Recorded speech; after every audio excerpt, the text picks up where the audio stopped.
اعوذ باللہ السمیع العلیم من الشیطان الرجیم من حمزہ ونفخہ ونفثہ بسم اللہ الرحمن الرحیم ربی یسر ولا تعسر وتمم بالخیر ربی زدنی علما یا ایھا الذین آمنوا اطیعوا اللہ واطیعوا الرسول واولی الامر منکم فإن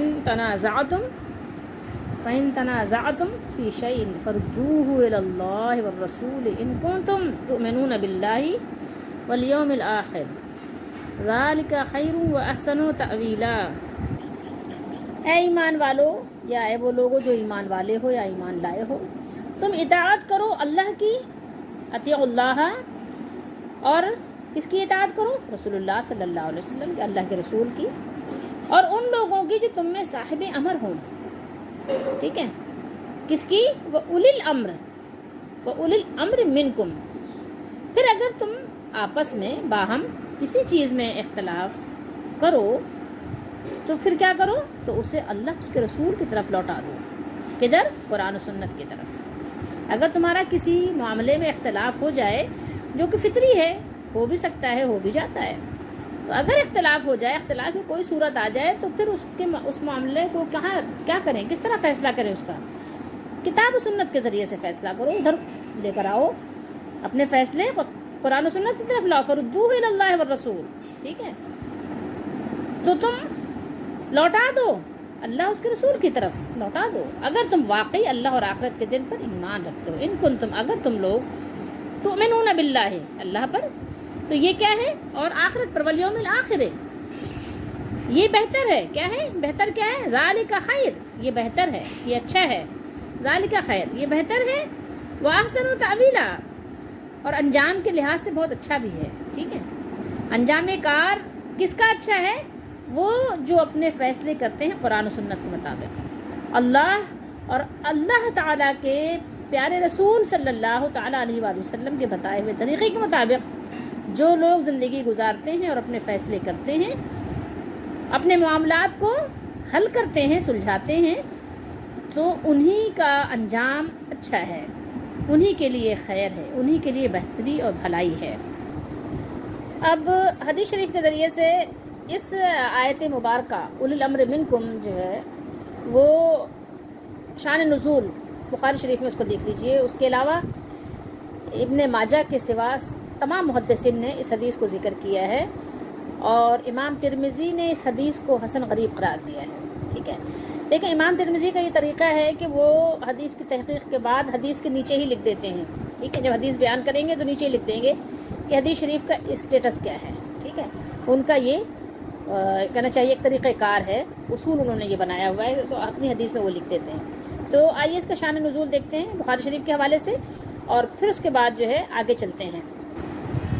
یہ بیان کرنے والوں کے نام ہیں، ہم یہاں سے چلتے ہیں۔ یعلا بن مسلم نے، انہیں سعید بن جبیر نے، اور انہیں عبداللہ بن عباس رضی اللہ تعالیٰ عنہما نے بیان کیا کہ آیت اللہ کی اطاعت کرو اور رسول اللہ صلی اللہ علیہ وسلم کی، یعنی اللہ اس کے رسول کی اطاعت کرو، اطیعوا اللہ و اطیعوا الرسول کی، اور اپنے میں سے حاکموں کی، ٹھیک ہے؟ کون سے حاکموں کی؟ یہ اولی الامر منکم، یہ اولی الامر منکم کا ترجمہ کیا ہے حاکم، ٹھیک ہے؟ حاکم کا ترجمہ یہ اپنے میں سے حاکموں کی، یعنی ان کی بھی اطاعت کرو، لیکن کس طرح سے وہ بھی ہم آپ کو بتاتے ہیں۔ تو عبداللہ بن حذافہ بن قیس بن عدی رضی اللہ تعالیٰ عنہ کے بارے میں نازل ہوئی تھی، یعنی یہ اس کا شان نزول بیان کیا ہے محدثین نے کہ اس آیت اطیعوا اللہ و اطیعوا الرسول و اولی الامر منکم، اس کا شان نزول بتایا کہ عبداللہ بن حذافہ بن قیس بن عدی رضی اللہ تعالیٰ عنہ کے بارے میں نازل ہوئی تھی۔ کب؟ جب رسول اللہ صلی اللہ علیہ وسلم نے انہیں ایک مہم پر بطور افسر یعنی امیر، افسر تو ہمارے زمانے میں ہم کہتے ہیں نا اردو میں، یہ تو اردو کا وہ ہے صیغہ ہے، بطور امیر کے روانہ کیا تھا۔ تو یعنی جب امیر بنایا تو پھر امیر سے جو نیچے ہیں تو ان کو اطاعت کا حکم بھی تو دیا، یہ بات ہے۔ اب دیکھیے، یہ ہے کتاب الاحکام، وہاں پر یہ باب لے کر آئے ہیں بخاری شریف میں، باب السمع والطاعت للامام ما لم تکن معصیۃ۔ کیا بات ہے کہ امام کی بات یہ ہے کہ بات سننی بھی ہے اور ماننی بھی ہے، کس کی؟ امام کی. وَالطَّاعَةُ لِلْإِمام، ٹھیک ہے، امام کی بات سننا اور ماننا واجب ہے. کب تک؟ جب تک کہ وہ خلاف شرع اور گناہ کی بات کا حکم نہ دے. معلم تکن، جب تک وہ تم کو یہ حکم نہ دے معصیتاً کہ کوئی گناہ کا کام تم کرو یا اللہ کی نافرمانی کا کوئی کام کرو، تو اس وقت تک تمہیں اپنے امیر کی بات، خلیفہ کی بات ماننا واجب اور لازم ہے. کس کو؟ جو ایمان والا ہے، ایمان والے کو.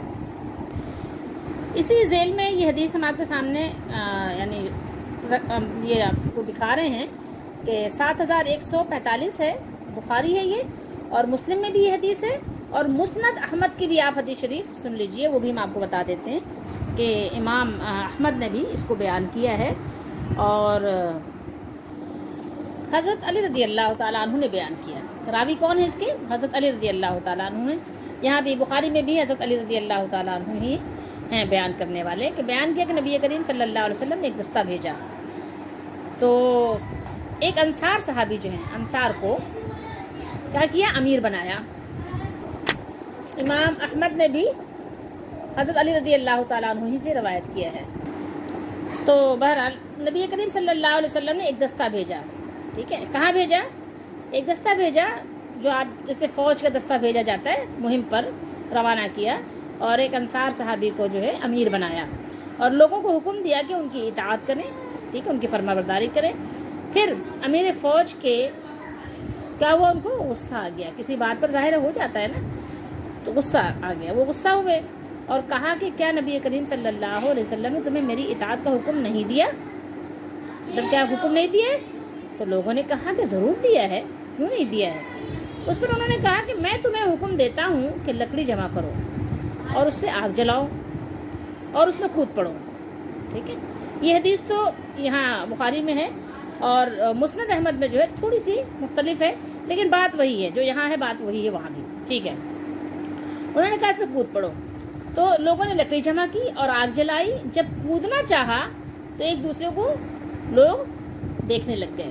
یہاں یہ بات ہے، اور وہاں پر یہ ہے کہ لوگ یعنی کودنے کا ارادہ کر رہے تھے، تو ایک نوجوان انہوں نے منع کیا، روکا ایک نوجوان نے، یہ کیا کر رہے ہو؟ اور یہاں پر ہے کہ لوگ جو ہے نا، لوگوں نے ایک دوسرے کو روکا، منع کیا، ٹھیک ہے. اچھا، اور پھر ان میں سے بعض نے کہا، یعنی کچھ لوگوں نے روکا، منع کیا، یہاں پہ کچھ لوگوں کا ہے، اور وہاں پر تھا کہ نوجوان، کہ ہم نبی کریم صلی اللہ علیہ وسلم کی فرما برداری آگ سے بچنے کے لیے ہم کر رہے ہیں. ہم نے رسول اللہ صلی اللہ علیہ وسلم پر ایمان جو قبول کیا ہے، کیوں کیا ہے؟ تاکہ اللہ کی آگ سے بچ جائیں.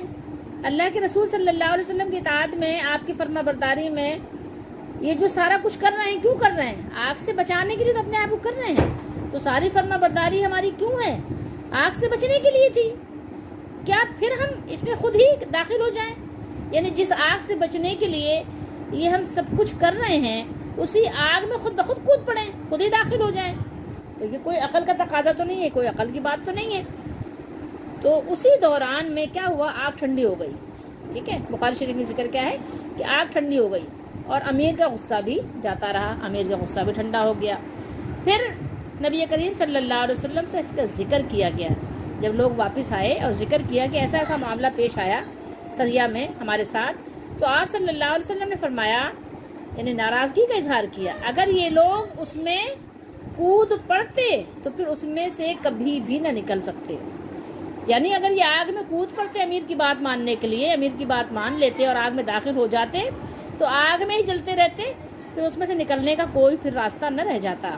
اور پھر آپ صلی اللہ علیہ وسلم نے فرمایا، اطاعت فرما برداری صرف کس میں ہے؟ معروف میں، اچھی باتوں میں ہے. اطاعت کس میں ہے؟ آپ نے فرمایا انما الطاعۃ فی المعروف. آپ کو جو اطاعت کرنی ہے اپنے امیر، اپنے خلیفہ کی، جو بات ماننی ہے، وہ صرف آپ کو ان چیزوں میں بات ماننی ہے جس میں کوئی گناہ نہ ہو، کوئی ظلم اور زیادتی نہ ہو. اور اس سے بڑا یعنی ظلم کیا ہے کہ انسان خود بخود ہی آگ میں کود پڑے، آگ جلا کے خود ہی آگ میں داخل ہو جائے. یہ تو اپنے آپ پہ ہی ظلم ہو گیا نا، جبکہ ظلم تو کسی کے لیے روا نہیں ہے. تو انسان اپنے ساتھ ظلم کرے تو بہت بڑا ظلم ہے۔ اور اس موضوع کی بخاری اور مسلم اور دیگر محدثین نے بے شمار احادیث بیان فرمائی ہیں کہ مسلمان کو چاہیے کہ وہ ہر کام میں خواہ اسے پسند ہو یا ناپسند ہو کہ وہ بات سنے اور بات مانے، حکم کو بجا لائے، بشرطے کہ اسے کسی گناہ کے کام کا حکم نہ دیا گیا ہو، اور اگر اسے معصیت یعنی گناہ کے کام کا حکم دیا گیا ہو تو پھر نہ بات سننا ہے اور نہ بات ماننی ہے، ٹھیک ہے۔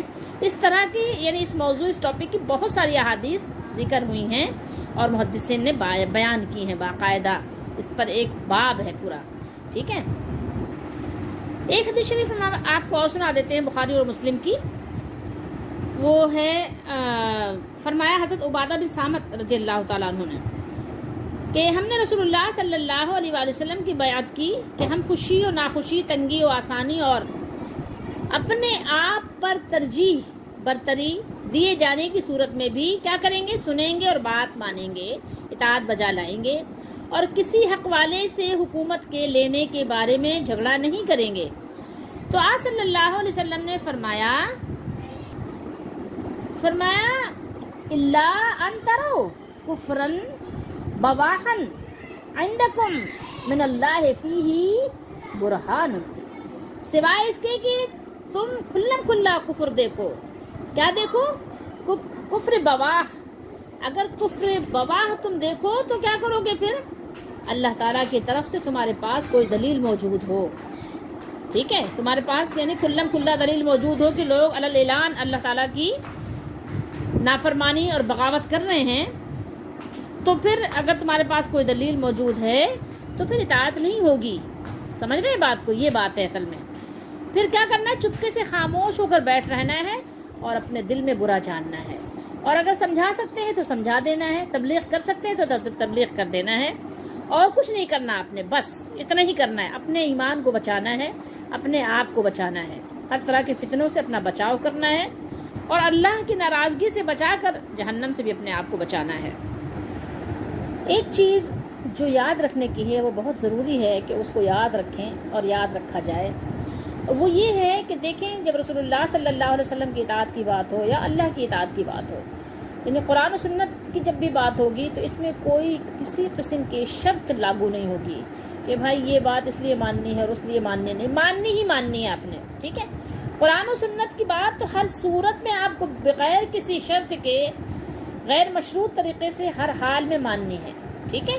لیکن جب اولی الامر منکم کی بات ہوگی تو پھر کیا ہے، پھر بات یہ ہوگی کہ شرائط ہیں، کیا شرائط ہیں، کہ وہ بات قرآن و سنت کے مطابق ہونی چاہیے جو آپ کو حکم دیا ہے آپ کے امیر اور خلیفہ نے، قرآن و سنت کے خلاف ہے اور آپ کچھ کر نہیں سکتے تو کیا کریں گے، آپ چپ کر کے بیٹھ جائیں گے، لیکن وہاں آپ اطاعت نہیں کریں گے، یہ بات یاد رکھنے کی ہے اور اس کو ذہن نشین کر لینے کی ہے، یہ بات ضروری ہے کہ اس کو ہم سمجھیں۔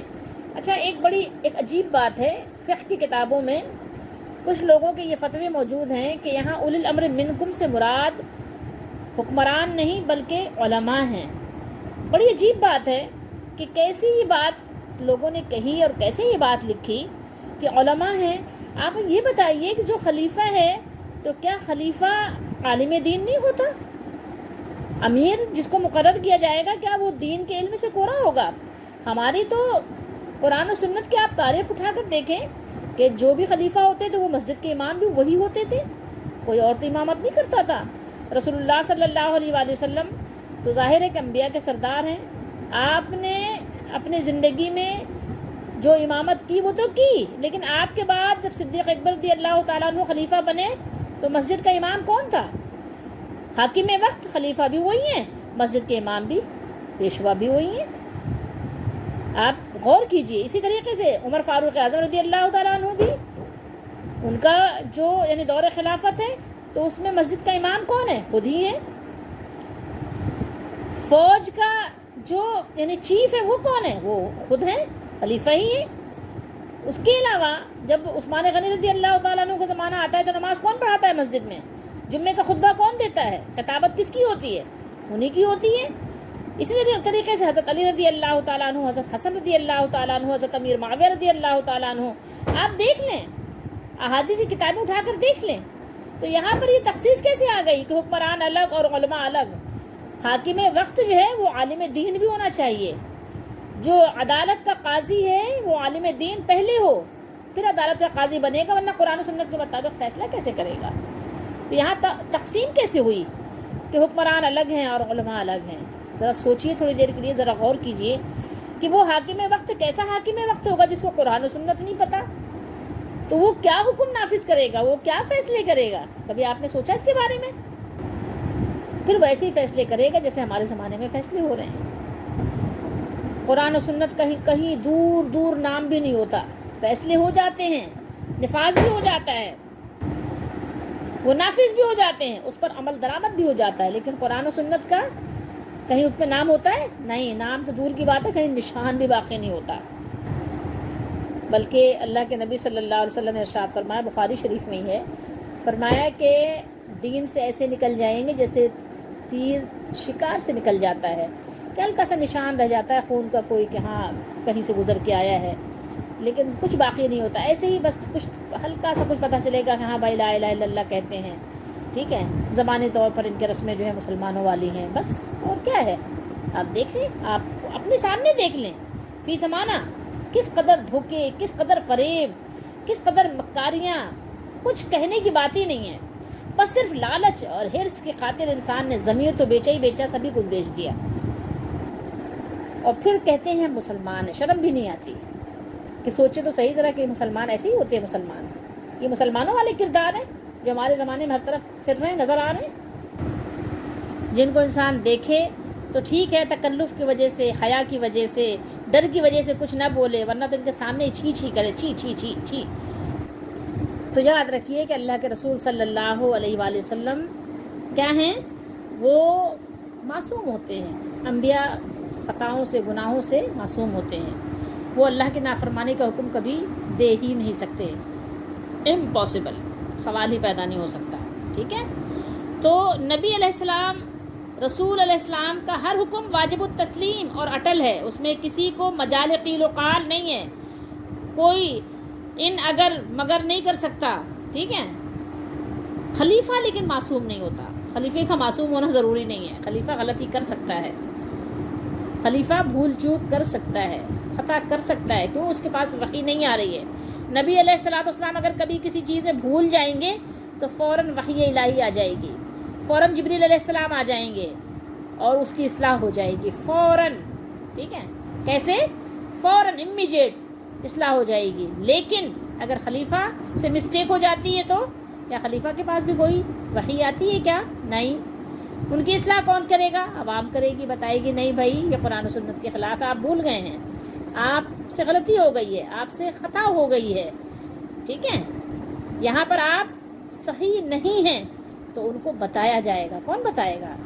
عقل والے بتائیں گے، ظاہر ہے بھول چوک ہو جاتی ہے، علماء بھی بھول سکتے ہیں، علماء بھی بھول سکتے ہیں، وہ بھی مسٹیک کر سکتے ہیں، تو ایک عالم بھولے گا تو دوسرا عالم بتائے گا کہ نہیں آپ نے یہاں غلطی کی ہے، ٹھیک ہے؟ یہی بات ہے نا۔ تو بس یہ چیز ہے، اس کو سمجھنے کی ضرورت ہے۔ تو اگر خلیفہ بھول جائے، اگر امیر بھول جائے، اس سے کوئی غلطی ہو جائے، تو پھر اس کو قرآن و سنت کی روشنی میں پرکھو، ٹھیک ہے؟ اس کو کیا کرو؟ قرآن و سنت کی روشنی میں اس کو سوٹی پہ رکھو، پھر اس کو دیکھو کہ اگر اس کے مطابق ہے تو اس پر عمل کرو، ٹھیک ہے؟ اس پر عمل کرو، اس کی بات مانو، لیکن اگر اس کے خلاف ہے تو پھر ٹھہر جاؤ، کیونکہ رسول اللہ صلی اللہ علیہ وسلم نے ارشاد فرمایا کہ مخلوق کی اطاعت کرنے کے لیے خالق کی نافرمانی نہیں کی جا سکتی۔ مثال کے طور پہ بہت سی خواتین کہتی ہیں نا میرے شوہر کو یہ پسند نہیں، میرے شوہر اس بات کو منع کرتے ہیں، تو شوہر تو منع کرتے ہیں، لیکن اگر شوہر آپ کو منع کرتے ہیں نماز پڑھنے سے، فرائض ادا کرنے سے، یا آپ کو پردہ کرنے سے روکتے ہیں، شوہر کی بات نہیں مانی جائے گی، کیونکہ اگر یہاں آپ شوہر کی بات مانیں گی تو جو شوہر کو اور آپ کا مالک ہے، خالق ہے، اس کی نافرمانی ہوگی، تو شوہر کی بات صرف وہاں مانی جائے گی جہاں اللہ کی نافرمانی نہ ہو۔ سمجھ رہے بات کو؟ اگر اللہ تعالیٰ کے حکم کے خلاف شوہر حکم دے، حاکم حکم دے، اس کی بات نہیں مانی جائے گی۔ اس کو کہاں پرکھا جائے گا، کس کسوٹی پہ رکھا جائے گا؟ قرآن و سنت کی روشنی میں اس کا جائزہ لو، اگر اس کے مطابق ہے تو اس پر عمل کرو، ورنہ راستے پھر الگ الگ ہیں۔ تنازع جو ہے نزاع سے ہے نا، نزاع، تنازع، فین سو اگر، فی شیئن کسی بھی شے میں، کسی بھی معاملے میں اگر آپس میں تنازع ہو جائے، ٹھیک ہے، پھر اگر تم کسی چیز میں اختلاف کرو تو اسے اللہ اس کے رسول کے حکم کی طرف لوٹا دو، ٹھیک ہے۔ امام مجاہد اور دیگر کئی ائمہ سلف نے فرمایا ہے کہ اس کے معنی یہ ہیں کہ کتاب اللہ اور سنت رسول صلی اللہ علیہ وآلہ وسلم کی طرف رجوع کرو۔ بہرحال اللہ تعالیٰ نے یہ حکم دیا ہے کہ دین کے اصول و فروع میں جس چیز کے بارے میں بھی لوگوں میں اختلاف ہو، کس میں؟ اصول میں ہو تو اور فروع میں ہو تو۔ اصول اصل کی جمع ہے، فروع فرع کی جمع ہے۔ اصول اصل سے مراد یعنی جڑ، جیسے درخت کی جڑ ہوتی ہے نا، تو اگر یعنی عقائد وغیرہ میں کسی بھی معاملے میں اگر آپ کے اختلاف ہو جائے، اور فروع یعنی کسی ایسے معاملے میں جو کہ یعنی واجب اور لازم نہیں ہے لیکن یہ ہے کہ سنت ہے، رسول اللہ صلی اللہ تعالیٰ علیہ وآلہ وسلم کے پسندیدہ ہیں، تو جیسے بھی کام ہیں، تو اگر اس میں ان دونوں میں اگر اختلاف ہو جائے تو دونوں صورتوں میں کیا کرنا ہے آپ کے، کہ دونوں صورتوں میں کتاب و سنت کی طرف آپ نے رجوع کرنا ہے، اور اختلاف کو ختم کرنے کے لیے کتاب و سنت کی طرف صرف رجوع نہیں کریں، بلکہ جیسا اللہ تعالیٰ نے حکم دیا ہے یا اللہ کے رسول صلی اللہ علیہ وسلم نے حکم دیا ہے اس پر عمل درآمد بھی کریں۔ سورہ شورى میں اللہ تعالیٰ نے ارشاد فرمایا وَمَا اخْتَلَفْتُمْ فِيهِ مِنْ شَيْءٍ فَحُكْمُهُ إِلَى اللَّهِ، فرمایا اور تم جس بات میں اختلاف کرتے ہو اس کا فیصلہ اللہ کی طرف سے ہوگا۔ کس کی طرف سے ہوگا؟ اللہ کی طرف سے۔ بس کتاب و سنت جو فیصلہ کریں اور جس فیصلے کے صحیح ہونے کی گواہی دیں تو وہی حق ہے، اور حق کے بعد تو پھر کیا ہے؟ گمراہی ہی باقی رہ جاتی ہے۔ اس لیے اللہ تعالیٰ نے ارشاد فرمایا ان کنتم تؤمنون باللہ والیوم الآخر، اگر تم اللہ اور آخرت کے دن پر ایمان رکھتے ہو۔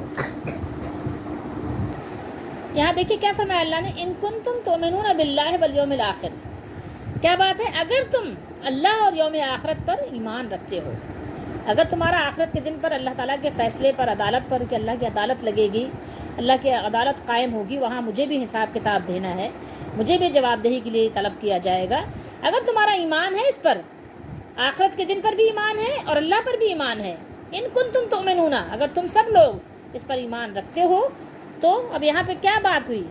یہاں یہ اللہ تعالیٰ بات بیان فرما رہا ہے، یہ اس بات کی دلیل ہے کہ جو اختلاف کے وقت کتاب و سنت سے فیصلہ نہ کرائے اور ان کی طرف رجوع نہ کرے تو اس کا اللہ اور روز آخرت پر ایمان نہیں ہے۔ آپ بتائیں نا، اس کا وائس ورثہ کریں گے تو کیا بنے گا؟ اللہ تعالیٰ ہم سب کی حفاظت فرمائے۔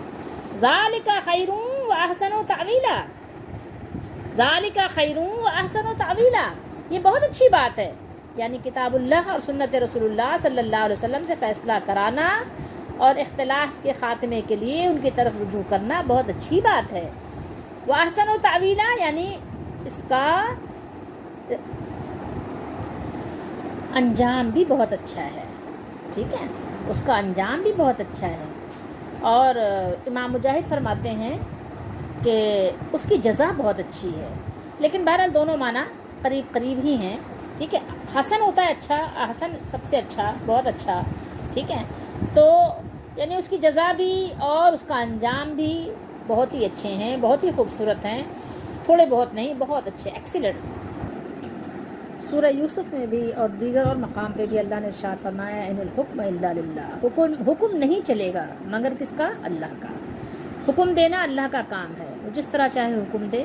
تو سب سے پہلے بات ہمیں کس کی ماننی ہے؟ اپنے مالک کی، مولا کی، اللہ کی بات ماننی ہے، اللہ کی بات مانو، جس طرح بھی ممکن ہو اللہ تعالیٰ کی اطاعت، اس کی فرما برداری کرو اور اللہ کے رسول صلی اللہ علیہ وآلہ وسلم کے طریقے پر چلو۔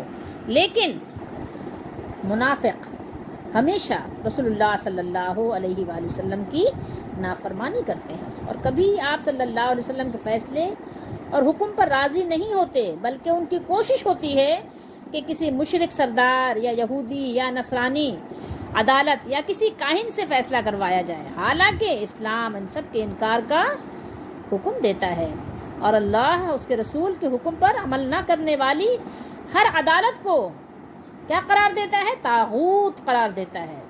طاغوت، سب طاغوت ہیں اللہ کے علاوہ جو اپنی حاکمیت چاہتے ہیں۔ کس کے حکم پر فیصلہ کریں گے؟ یہ سارے اللہ کے حکم پر فیصلہ کریں گے۔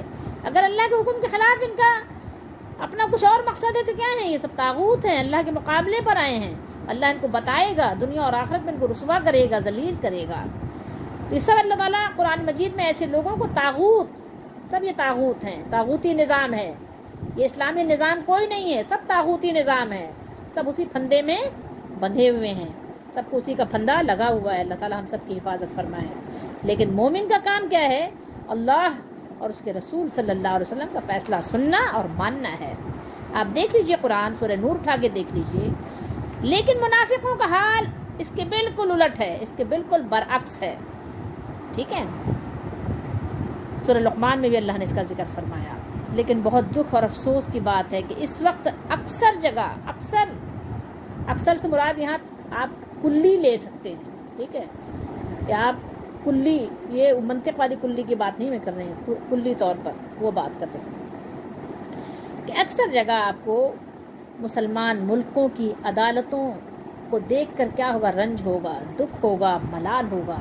وہاں کوئی قرآن و سنت کا نظام، کوئی نظام عدل کہیں پر نافذ آپ کو نظر نہیں آئے گا۔ اکثر یہی معاملہ ہے، بلکہ کفار کے بنائے ہوئے قانون نافذ ہیں، وہی عمل درآمد کرائے جا رہے ہیں، وہی عمل ہو رہا ہے، اسی پر حکم ہو رہا ہے، اسی پر فیصلے ہو رہے ہیں، اسی پر لوگ خوش بھی ہیں، راضی برضا ہیں، دل میں رنج و ملال بھی نہیں ہے، دل سے رنج و ملال بھی نکل گیا۔ جو ایک ایمان کی آخری علامت تھی، جو ایک معمولی سی علامت تھی، کیا تھی؟ اللہ کے نبی نے کیا فرمایا تھا کہ جو دل میں برا جانے تو یہ ایمان کا کمزور ترین درجہ ہے۔ اب جو دل میں بھی برا نہ جانے تو پھر اب کیا رہ گیا باقی؟ اب باقی کیا بچا؟ جو دل میں برا ہی نہیں جان رہے ہیں۔ اچھا، دل میں برا جاننے کی بات تو پھر ایک بات تھی کہ دل میں برا جان رہے ہیں، اچھا دل میں برا نہیں جان رہے ہیں وہ بھی چلے ایک بات تھی کہ ایک ایسی غفلت میں وقت گزار رہے ہیں، کبھی غور و فکر نہیں کیا، دل سے برا نہیں جانا۔ لیکن ایک بات تو یہ ہو گئی کہ اب دل سے خوش بھی اسی پر ہیں، اس کے علاوہ تو خوش بھی نہیں ہے، خوشی کس کے فیصلے پہ ہو رہی ہے؟ وہی جو قرآن و سنت کے خلاف فیصلے ہو رہے ہیں اسی پہ خوش ہیں، اسی پہ گانے گا رہے ہیں، اسی پہ ناچ رہے ہیں، ڈھولک بجا رہے ہیں، میوزک بجا رہے ہیں۔ اللہ کی پناہ، اللہ کی پناہ، کانوں کو ہاتھ لگائیں، اللہ سے توبہ کریں اور توبہ کرنے میں جلدی کریں، کہیں ایسا نہ ہو کہ اللہ کا عذاب آ جائے اور ہم بھی اس کا حصہ بن جائیں اور پھر ہمیں توبہ کا موقع نہ ملے، پھر ظالموں کا سر ندامت سے جھک جائے، جیسا کہ اللہ نے قرآن پاک میں جا بجا بیان فرمایا ہے۔ تو حقیقت حال یہ ہے کہ جب تک قرآن و سنت کا نظام نافذ نہ ہو آپ اپنے گھروں کو بیٹھ جاؤ۔ لیکن مجھے اپنے والد صاحب کی، میرے والد صاحب ایک ہمارے بچپن میں جب ہم لوگ چھوٹے تھے تو ایک ہم لوگوں کو ایک وہ سنایا کرتے تھے، لطیفہ ہی کہہ لیجئے، تھوڑا سا مطلب یعنی لطیفہ ہی والا انداز ہے۔ تو جب دیکھتے تھے کوئی برائی تو ان کو برا لگتا تھا، ناپسند کرتے تھے، تو بچپن میں اس لیے سناتے تھے، ظاہر ہے کہ وہ میرے والد جوانی میں دنیا سے چلے گئے، تو وہ سناتے تھے ایک واقعہ کہ ایک بستی تھی، وہاں پر کچھ لوگ رہتے تھے، تو میرے والد کہتے تھے کہ نا 11 لوگ رہتے تھے، تو 11 لوگوں میں ایک جو تھا اس کے ناک تھی، اس کے ناک لگی ہوئی تھی، اور باقی جو 10 تھے نا تو وہ سب بے ناک کے تھے، ان کے پاس ناک نہیں تھے، نہ کٹے تھے۔ تو اب وہ جو ایک ناک والا آ گیا نا وہاں، وہ آباد ہو گیا وہاں پر، نہیں 11 لوگ تھے، 11 نکٹے تھے، اور ایک وہاں ایک دفعہ بھی کیا ہوا ناک والا آ کے وہاں آباد ہو گیا۔ تو اب جب 11 نکٹوں میں ایک ناک والا آباد ہو گیا تو وہ سب اس کے ناک کو دیکھے تو کہیں یہ کیا ہے، یہ کیا چیز لگی ہے تمہارے، یہ کیا لگی ہے؟ تو یعنی اب جدھر بھی جائے، ہر ظاہر پوری بستی میں 11 افراد ہیں، 11 یعنی خاندان ہے، تو 11 کے 11 سب ہر جگہ یہی بات اس کو کہہ رہی ہے کیا چیز ہے یہ، اس کو ناک کو پکڑ کے چھو کے کہہ رہے ہیں کیا ہے، یہ کیا ہے؟ یعنی ضمیر اور بے ضمیر سے آپ اس کا تعلق آپ جوڑ سکتے ہیں۔ تو یہ تو ظاہر لطیفہ ہے، تو اسے ناک چھو کے بتا رہے ہیں کہ کیا ہے، یہ کیا چیز ہے، یہ ضمیر والا، ٹھیک ہے، جو ہے بے ضمیر آ کے اسی کو نا لعنت ملامت کر رہے ہیں کہ یہ کیا مطلب تم نے کون سا فلسفہ بنا رکھا ہے، یہ کیا ہے، کچھ بھی نہیں، سو واٹ، کیا ہوتا ہے، جو کچھ کر رہا ہے کرنے دو، جو جیسے پھر رہا ہے پھرنے دو، جو حکم نافذ کر رہا ہے کرنے، مطلب کوئی رنج و ملال ہے ہی نہیں. اسی طریقے سے اس کے ناک کو پکڑ پکڑ کہتے تھے یہ کیا ہے، یہ کیا چیز ہے، یہ کیا لگی ہے تمہارے منہ پہ. تو وہ بیچارہ مطلب حیران ہو گیا. ایک دن جا کر اس نے بھی اس کو ناک کو کٹوا دیا، صاف کروا دیا. سب انہیں کی طرح ہو گیا، سب ایک جیسے ہو گئے، اب کوئی کسی کو کچھ کہنے والا نہیں ہے. تو فی زمانہ بھی کچھ ایسا ہی حال ہے کہ کسی کو کچھ کہنے والا نہیں ہے، سب ایک جیسے ہی ہیں نا. اب ایک حمام میں سارے ایک جیسے ہیں تو ظاہر ہے کسی کو کوئی کیا کہے گا کہ بھائی آپ ایسا کیوں کر رہے ہو، کہ وہ بھی تو کر رہا ہے، وہ بھی تو کر رہا ہے، سبھی ایک جیسا ہے. تو یہ بات ہے. ہمارے زمانے میں بھی یہی حال ہے. اللہ تعالیٰ ہم سب کی حفاظت فرمائے کہ ہمارے ایمان کو اللہ تعالیٰ بچائے، کہ کہیں ایسا نہ ہو کہ بس یہ بھیڑ چال میں کہیں ایمان داؤں پہ نہ لگ جائے. اللہ تعالیٰ ایمان کی حفاظت فرمائے. تو وقت یہ ہے کہ خاموشی سے اپنے گھروں میں دپک کر بیٹھ رہے ہیں، لوگوں سے کم ملنا جلنا ہو، کم سے کم آپ کے معاملات ہوں باہر، مطلب تھوڑے پہ گزارا کر لینا بہتر ہے ایمان بچانے کے لیے. اور جتنا یعنی کم سے کم دنیا سے آپ کا ربط ضبط ہو تو اچھا ہے، تاکہ یہ آخرت کی جنت جو ہے وہ ایسے ہی نہیں مل جائے گی. اس کے لیے ظاہر ہے کچھ نہ کچھ آپ کو قربانی تو دینی ہے. اللہ تعالیٰ ہم سب کا حامی و ناصر ہو. ان الحکم الا للہ.